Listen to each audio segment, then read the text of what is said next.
Hello, everyone. Welcome to Elite's Grid. Today, we will be discussing about a passage that came in CAT examination last year.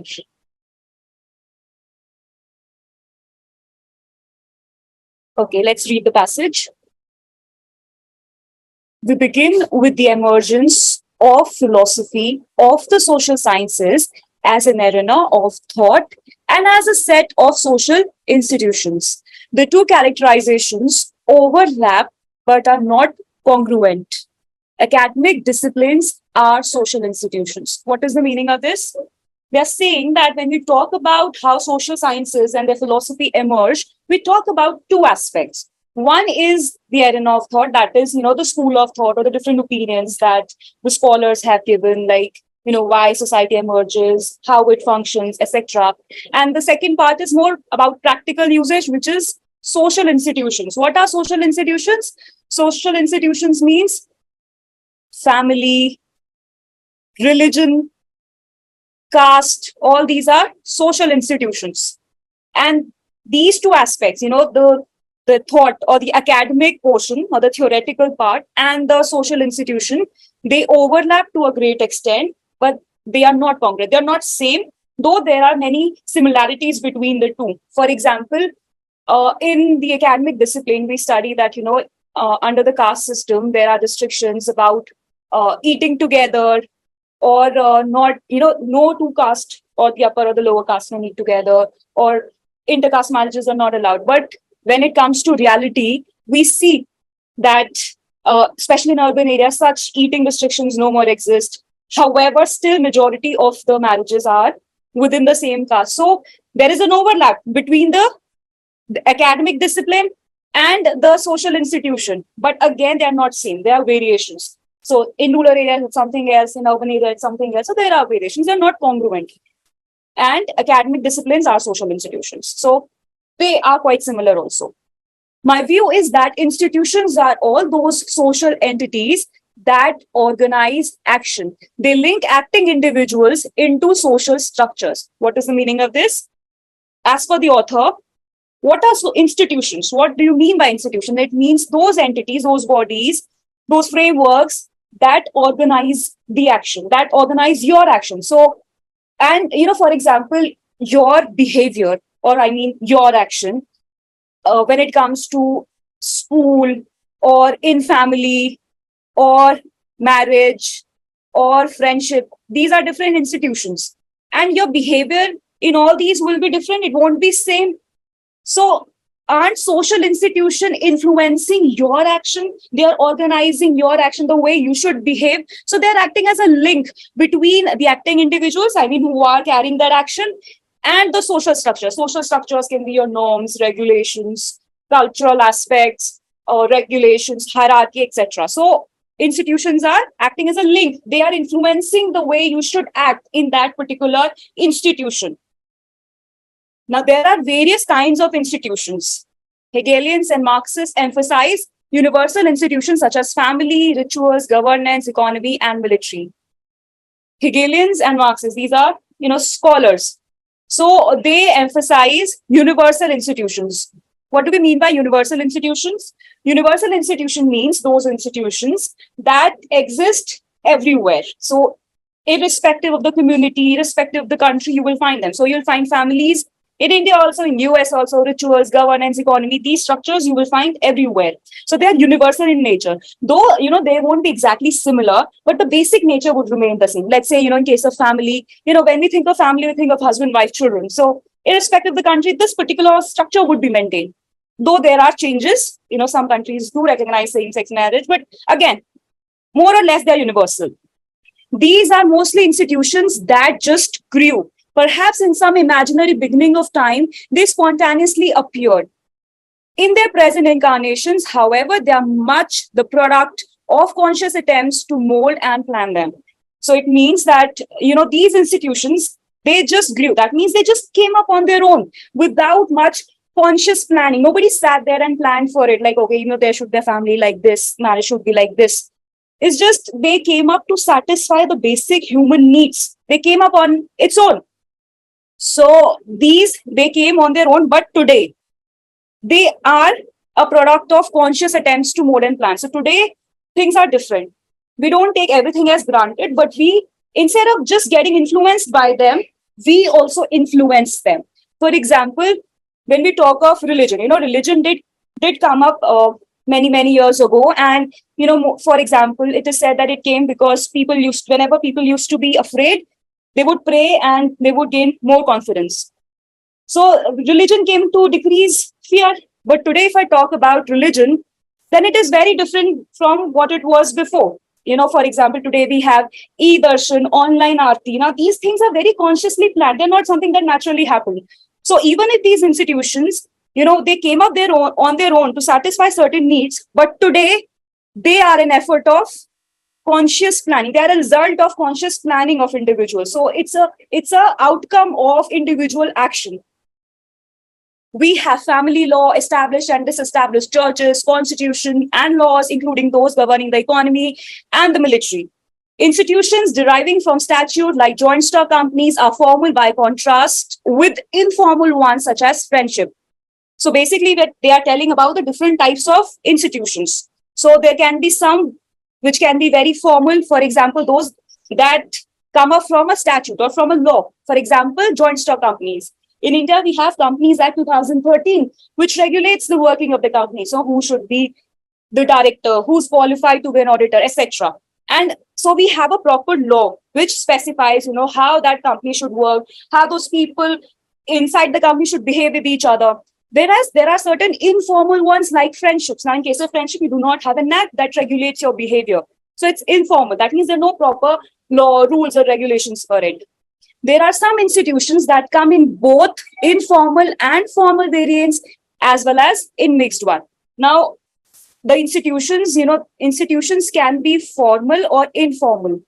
But there are certain institutions whose some aspects will be formal. Somewhere you can find that, no, they are informal. Sometimes we'll find, they are mixed of both. For example, let's say marriage. When I talk about its formal aspect or the formal variant, it would mean, okay, I'm talking about male or female, and it is regulated by a lot of acts. We have Special Marriage Act. Divorce is also regulated through certain law. So it is very well regulated by certain rules and regulations. So it is formal. If I talk about the informal variant, for example, same-sex marriage. Now, most of the countries in the world do not recognize it as a marriage. So there is no law that regulates it. Hence, it is an informal variant of the same institution marriage. And if I talk about mixed one, let's take it as live-in relationship. Now, we do not have a specific law for it, but there have been many judgments of the court where they mentioned that the other laws that are applicable on marriage in case of husband and wife, they will be applicable in case of live-in partners also. For example, Domestic Violence Act. So there was one word which husband was replaced by partner. So in that case, even people in live-in relationship will be able to get protection under that act. So this is something mixed one. It will have features of both. Consider the fact that the stock exchange and the black market are both market institutions, one formal, one not. Consider further that there are many features of the work of stock exchange that rely on informal, non-codifiable agreements, not least the language used for communication. Now they're giving another example, like for example, market. What is a market? Market means a place where buyers and sellers meet. So market can be formal, like a stock exchange. Stock exchange is very well regulated in India. We have SEBI to regulate that. So there are proper laws, rules, and regulations to be followed. And then there can be black market. Black market is absolutely informal because there are no laws governing it. Because you cannot have a trace. This is a market which does not have a trace. So you can never regulate it. Forget about regulating it. There's nothing on paper. Nothing is official here. So it is absolutely informal. And then they're saying that, even if I'm saying that the stock exchange is completely formal, it is a formal type of market, it does not mean that there are no informal aspects in it. For example, if I say, there can be brokers who can be friends with each other and friendship is informal, or, insider trading. Insider trading can never happen without informal contacts. It is only through informal contacts that you will get some price sensitive information from inside before it is made public to other investors. So Again, that is why insider trading is happening. So this way we can say that, we can't have purely formal or informal kind of structures, but most of them are mixtures. Mixtures are the norm. So most of the organization will be having aspects of both the types of organization. So mixtures are the norms, from constitution at the top to bylaws near the bottom. We are always adding to or tinkering with earlier institutions. The grown and the design are intertwined. So they're giving example that constitution is, the most fundamental law of land, the most supreme law of land, and bylaw is something which is only for temporary period. So that means even if I talk about very serious law or something which is of temporary nature, irrespective of that fact, everything will have certain things which are natural and which are designed. So design means where you have made conscious effort to change it. I mean, where individual changes the structure, and grown means where individual is influenced by the structure. So next, it is usual in social thought to treat culture and tradition as different from, although alongside institutions, the view taken here is different.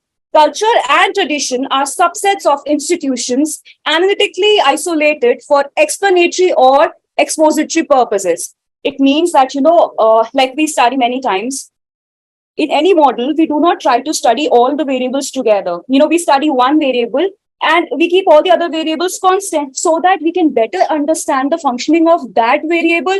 Similarly, even, like culture and tradition, it's not that they are not social institutions, but we still study them in isolation with others so that we can understand them better.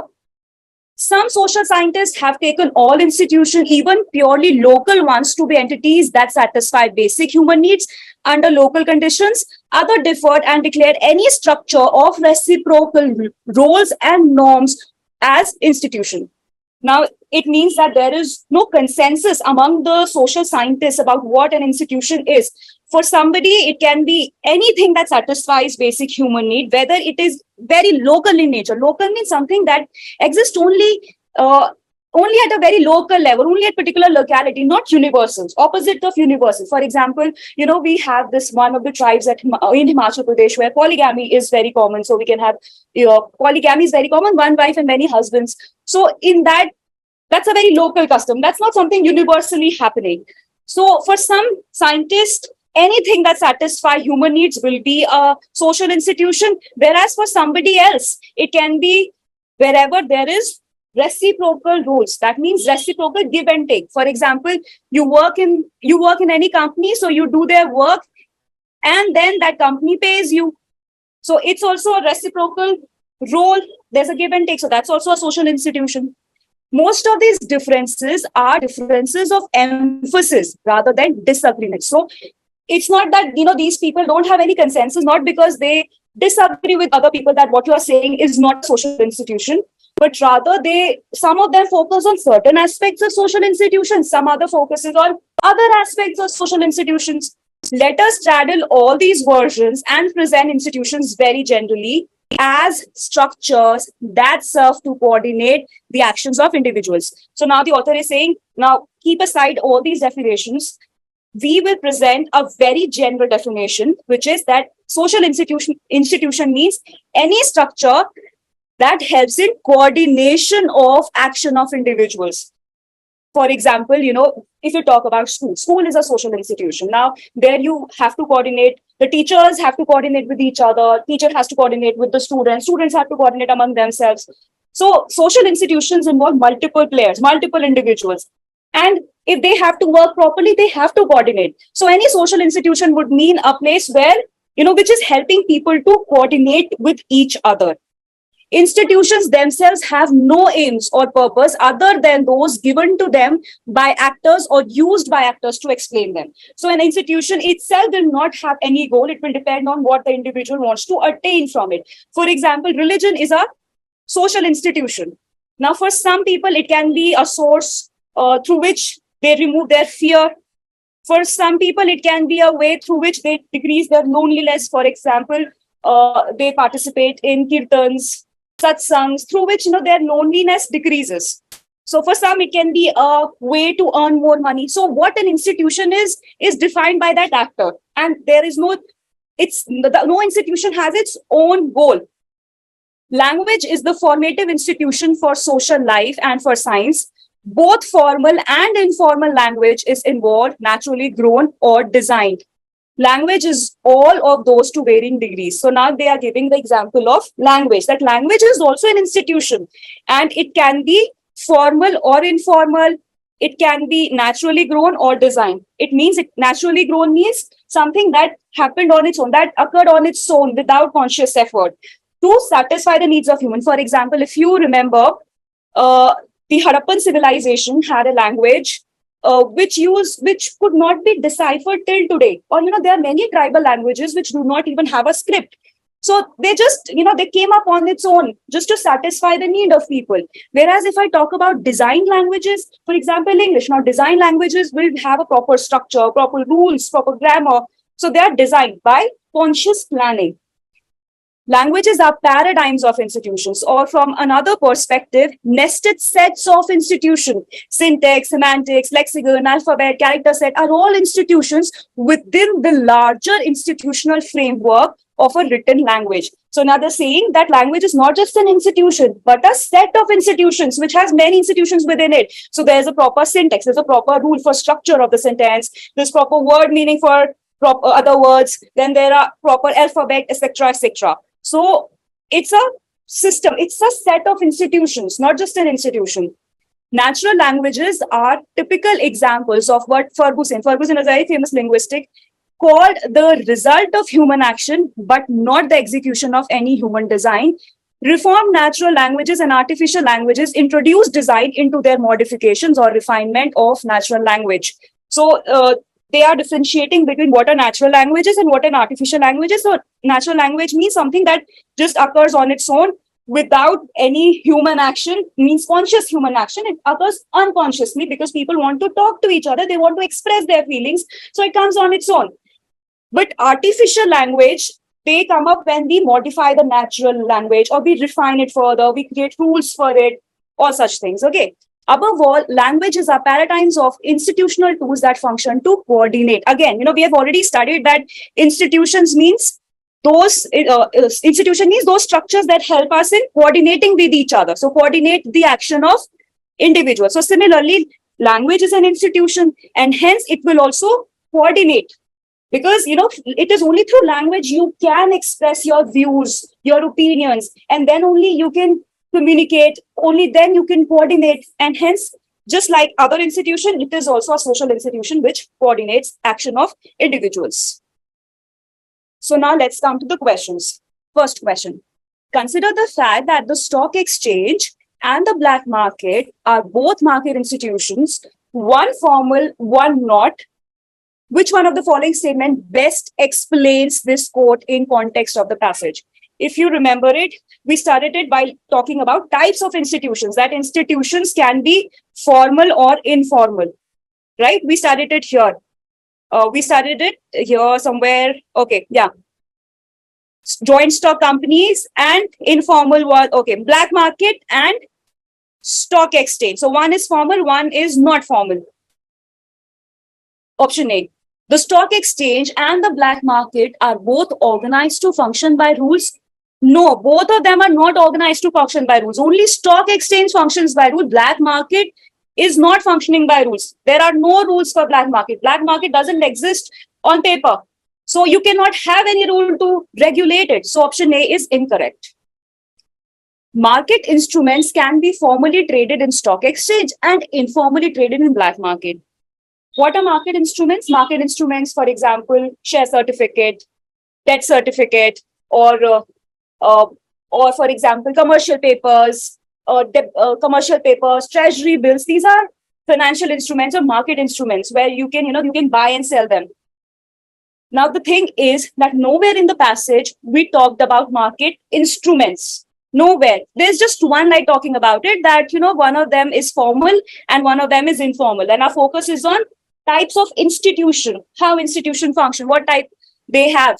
So we are not talking about instruments at all. This is beyond context. So this option also gets eliminated. Now see, the stock exchange and the black market are both dependent on market to survive.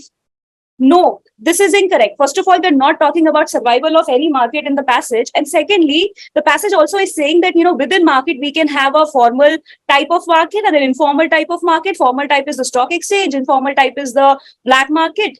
So this market, these are also markets, stock exchange and black market, both of them are markets. They are market themselves. They're not dependent on the market. They are themselves market. So this option is also incorrect. Option D, the stock exchange and the black market are examples of how, even within the same domain, different kinds of institution can coexist. Exactly. This is our answer because the same domain means market. Both of them are market. Market is a place where buyers and sellers meet. So the domain is same for both of them. In black market also, buyers and sellers meet. In stock exchange also, that same thing is happening. But they are just opposite institutions because one is formal, one is informal, and still they are coexisting. We have both of them today. So our answer is option D. Now, next question. All of the following inferences from the passage are false, except, so you have to find out the true one. Natural language refers to that stage of language development where no conscious human intent is evident in the formation of language. So this is correct. This is not incorrect because we know that natural languages are where which are not consciously created. Whereas artificial language or modified language are those when we consciously modify the natural language. So this is not incorrect and we are not eliminating it. Now let's move to the next option. Institution of friendship cannot be found in the institution of joint stock companies because the first is an informal institution while second is a formal one. Now we have studied in the passage itself, it is saying that mixtures are the norms. Mixtures are the norms. That means you can't have purely formal organization. There will be some informal aspect in it also. And even if you go by your common sense, it is saying that friendship cannot exist in joint stock companies. Now in companies, there can be so many friends, you can have friends, senior and subordinate can be friends, colleagues can be friends. So definitely friendship, it's not can, it definitely exists in joint stock companies. So this is incorrect because they are saying that it cannot be found. No, it is definitely there. Option C, as concepts, culture and tradition have no analytical, explanatory or expository power, especially when they are treated in isolation. Now, this is a direct statement given in the question, given in the passage that, oh yeah, it is here, that we study them differently in isolation because it helps us understand them better, isolated for explanatory or expository purposes. So this statement is incorrect. The passage itself says that they do have analytical and expository power. So this is incorrect. Now we're coming to option D. Institutions like family, rituals, governance, economy, military are natural and cannot be consciously modified. Now this is incorrect. The passage itself has a direct statement there that the present form of these are very different from. In their present incarnations, they are very much the product of conscious attempts to mold and plan. And I gave you the example. For example, if you talk about family or marriage, we used to think it is only between male and female, but today we are having various different forms of marriage. So it's something consciously modified. They can be contract marriage also. So this statement is incorrect because it is saying that they cannot be consciously modified. No, they can be consciously modified. We have created laws, rules, and regulations that regulate family, that regulate succession, that regulate marriage. So definitely we are consciously modifying them. So it is incorrect. Now, so option A is correct, which says that natural language refers to that stage of language development where no conscious human intent is evident in the formation of language. So something that occurs on its own and not by conscious human effort. Now, next question. Which of the following statement best represents the essence of the passage? Now, remember, essence of the passage means the core meaning. Now, to explain this core meaning, the passage has given several examples. Sometimes they've used language, sometimes they talk about stock exchange, sometimes they've talked about black market. Now, all these are examples. And these examples are used to substantiate the core meaning, to act as an evidence for this core meaning so that it becomes more convincing. So if I say that these are the essence, then that will be wrong. These are just examples. Core meaning is something else. Let's see what are the options. Option A, institutions are structures that serve to coordinate the actions of individuals. Now, this is correct. because the entire passage is actually talking about this only. They're giving different examples. Sometimes they're giving example of language, that how language helps to coordinate different individuals, the efforts of different individuals. How stock market, which is a formal institution, is also doing that by making buyers and sellers come together. That's also helping in coordination of different individuals, right? So all these are examples, but the core meaning is this only, that all the institutions are nothing but they just coordinate the actions of individuals. B, it is usual in social thought to treat culture and tradition as different forms for institutions. Now, this is not the essence. It's not the core meaning. It's just that, we studied this to know that, okay, this is the way these things are studied. We study them isolately. So it tells like, okay, this is the way we study them. It's just the way we study them and not the essence. It's not about what they do and how they coordinate. So this is definitely incorrect. Language is the fundamental formal institution for social life and for science. Definitely, language is very fundamental. But we just have one passage, one para talking about it, whereas the entire passage is talking about how everything is leading to coordination. So language is just one of the examples to prove this core meaning, which is that structures coordinate the actions of individual. Language was used just as one of the examples. The entire passage is not about language. D, the stock exchange and the black market are both market institutions. Again, these were the examples that were given to show the type of institution. One can be formal, another can be informal. These were just examples to show different types of institution. This is not the core of passage. This is not the main thing the passage is talking about. The passage is talking about how different institutions coordinate the actions of individual. All these rest of the things were only used to give example, to substantiate the main point of the passage, which is coordination. So option A is the answer. Question 4. In the first paragraph of the passage, what are the two characterizations that are seen as overlapping but not congruent? Okay, so it was that if we talk about, philosophy of the social sciences. So one aspect was arena of thought. This is all about, the theoretical part of the subject, the academic portion. And second is the set of institutions. So these are two things. And, even if you're not sure this arena of thought means what, it does basically mean this, we use school of thought as a term which shows different opinions of the scholars. There they are saying that two characterization overlap but are not congruent. And immediately after that, they say that academic disciplines are social institutions. So from there also you can make out that this academic discipline is arena of thought only. Earlier they're talking about arena of thought and social institutions. Now they're saying that they overlap and academic disciplines are social institution, which means this academic disciplines this term is used for this only. Or you can use your common sense that, this arena of thought means school of thought or the views of the scholars. So these two characterization are the arena of thought, or, we call it academic aspect. And the second is the social institutions. So A, the philosophy of social sciences and set of social institutions, no, because these two themselves are actually part of the philosophy. The philosophy of social sciences can have these two aspects, the theoretical aspects and this institutional aspect. So A gets eliminated. B, academic disciplines and institutions, correct. These are the two things we're talking about, the academic disciplines and the institutions. C, the arena of thought and academic disciplines, now these are one and the same thing here. So we are missing out this component of social institution here. So this is incomplete and hence this is incorrect. Now D, individuals and social structure. Now, within social institution, we talked about individuals and social structures, that social structures help in coordination of individual action. These all come under social institution. Now, this option is missing out on this aspect, the academic aspect. So this option is also incomplete and hence it is incorrect. So the answer is B, academic disciplines and institutions. That's all for today. Thanks a lot for watching.